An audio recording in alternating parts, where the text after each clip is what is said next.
Hi, I'm Streaky. Today I'm answering your questions from the comments below.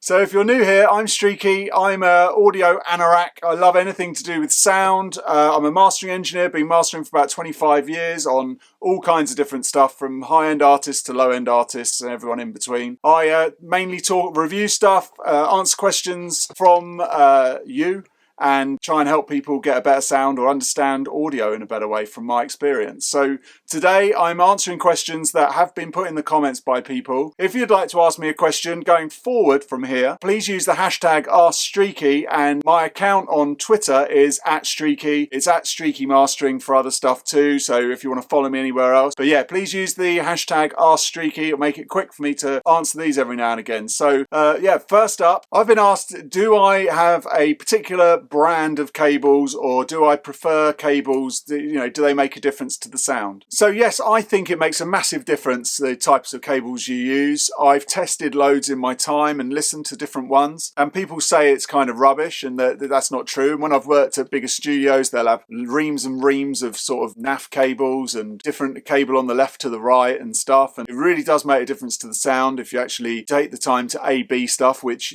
I think you should do. But fortunately I've kind of done that for you, so I'll tell you that it does make a difference, and it's quite a large difference. So for example, if I'm looking for something that is a kind of standard cheapish cable, I would use something like this, which is from Van Dam, and it's their classic mic cables. You can buy these for, that length is probably only about £10-15, and they've got Neutrik connectors on the end. Now Neutrik are kind of standard go-to connectors. I would always suggest using those. They never break. The way that they're constructed is really strong, so you always know you're going to get a good connection. You're not going to get weakness in here unless the soldering guy sort of has messed it up. But yeah, so that's my kind of standard go-to. I wouldn't go any lower than Van Dam, so that's my kind of go-to there. But the ones that I really like, that I've tested over the years, and unfortunately the company's stopped operating now, I think the guy's ill, but it's LAT International cables. Now these are cables I've been using, not this particular one, but the cable company I've been using for the last sort of 15 years. Did loads of extensive testing. There are obviously stupidly high expensive cables and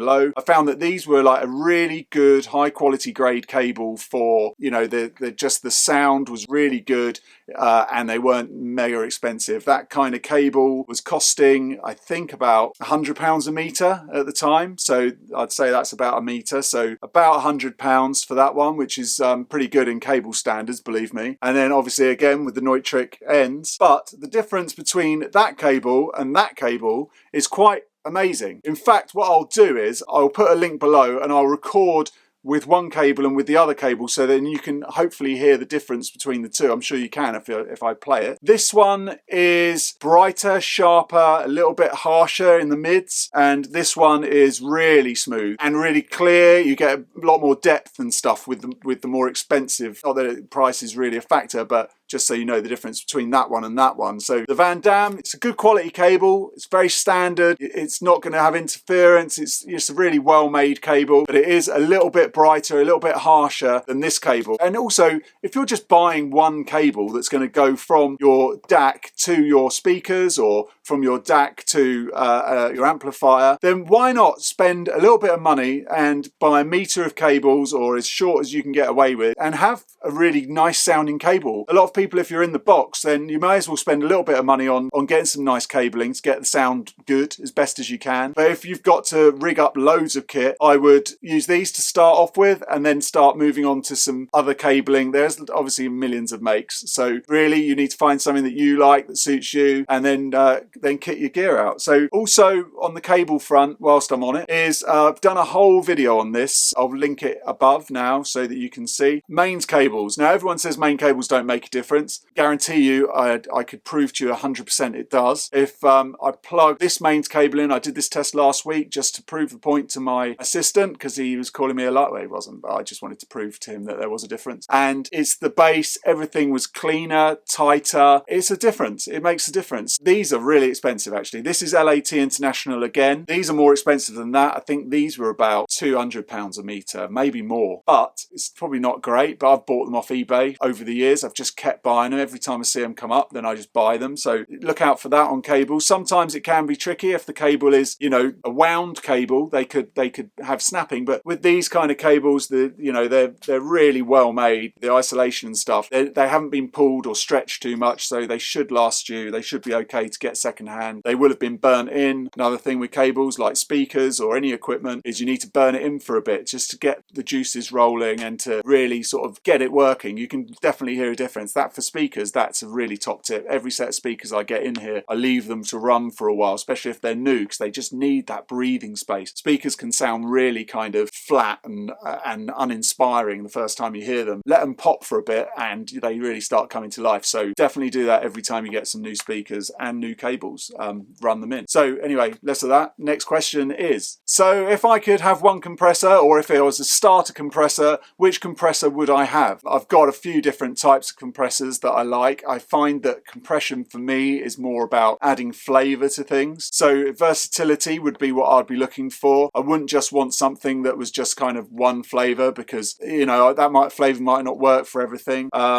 I've got a few in here. I've got Teglia audio stuff. I've got Manley. I've got Avalon. I've got Neumann. So all different types, all different flavors, all different speeds for different types of sounds that I want to try and create. Different genres, different saturation, different styles. So yeah, but my one that I would go to, which I think they've just discontinued making, which is the Avalon 747 SP. That's this one here. The reason why I like that so much is because the EQ on it is super underrated. It's really good. I tested it against the big Avalon £10,000 EQ, and the top band, which is what you want, the 32K band, is really, really smooth, really nice. It's just great. It's a really good kind of graphic EQ. It's not ideal because it's not stepped or anything, and all the values are different, but it's a real kind of, okay, just listen and move it, and it's a really musical sounding EQ. Also on that, I'm not talking about EQ, am I? So on the compression side, it's got a tube side that you can switch in and out. So that's nice for giving a load of cream. If you pump into it with the input, you can really cream up sounds. It's got a side chain, so you can side chain the low end to really sort of like make that nice and solid, or you can calm the tops down a bit with it. So that's good. It gives you a different style. So you've got two kinds of compressors in there. You can put the EQ before or after the compression. It's just really versatile. It's kind of a go-to. I use it a lot. A lot of mastering studios have got them now. They've discontinued making them, so if you see one, grab one. I would. I've changed the tubes in mine just as a added bonus little flavour. I tried loads out just as you do when you're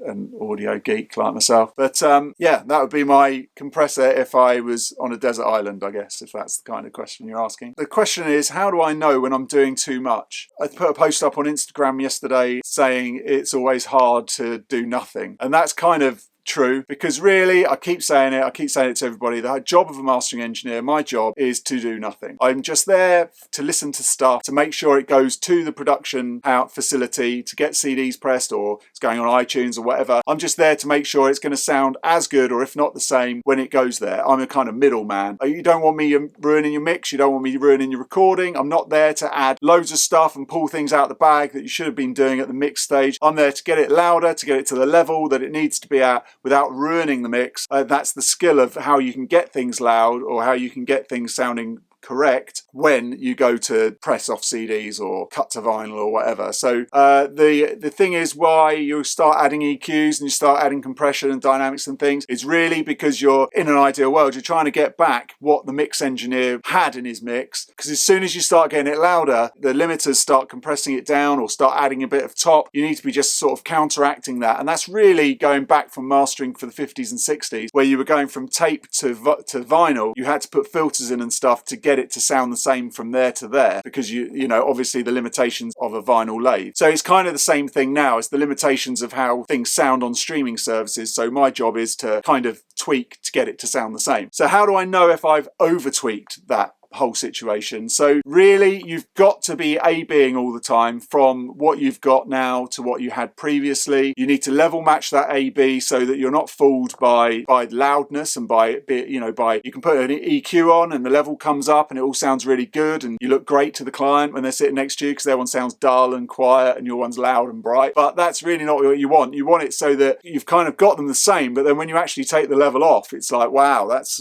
really come alive. It's come brighter. it's like it's in the place where it needs to be. And so really that's what I'm trying to achieve when I'm doing something. If I've gone too far, then things start going in the wrong direction, really. You kind of realise, okay, I'm now missing something from the mix. I'm not getting a snap to the snare that they had, or where's that low end, you know, that I've lost that now. I've pushed it into the limiter too much. The limiter's taking off the low end and it's making it really bright, so I'm overdoing it somewhere. So now I've got to back the limiter off, but I've got to put the level in somewhere else. So it's like you have to keep looking at what you've done and what you've got and where you're going, so that you can just keep going, okay, have I gone too much? And normally if you've got more than 2 or 3 bits of equipment or 2 or 3 plugins, this is as a mastering engineer, you're probably about right. Any more than that, you're probably doing too much. You should really just have an EQ and one compressor maybe if you want to compress it. I don't usually compress that much these days. Everything's so compressed when it comes in that I'm more likely to just, as I said, use it as flavour. EQ, I'm not correcting majorly. I'm not doing massive cuts. It's just kind of nice swoops, you know, lows, tops, maybe mids. It's like very wide cues.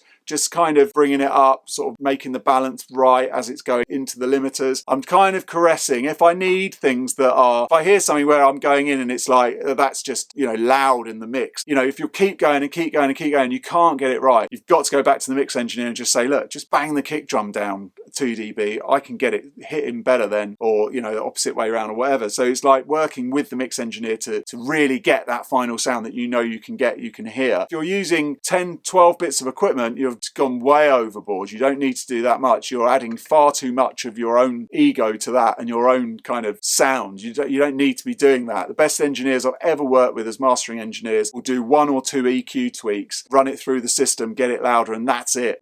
They won't be pulling it, you know, all over the place and putting peaks in or automating sections and all this malarkey. You don't need to do that. There's something wrong with the mix if you're having to do that. So don't do that. Don't start getting really fiddly on things. There's no need. Mastering's not about that. Mastering is about the veneer, not the individual instruments. So there's the questions. Ask Streaky at Twitter. If you want me to master for you, you've made it this far, then below there is a code. Thanks for watching. Till next time. Bye.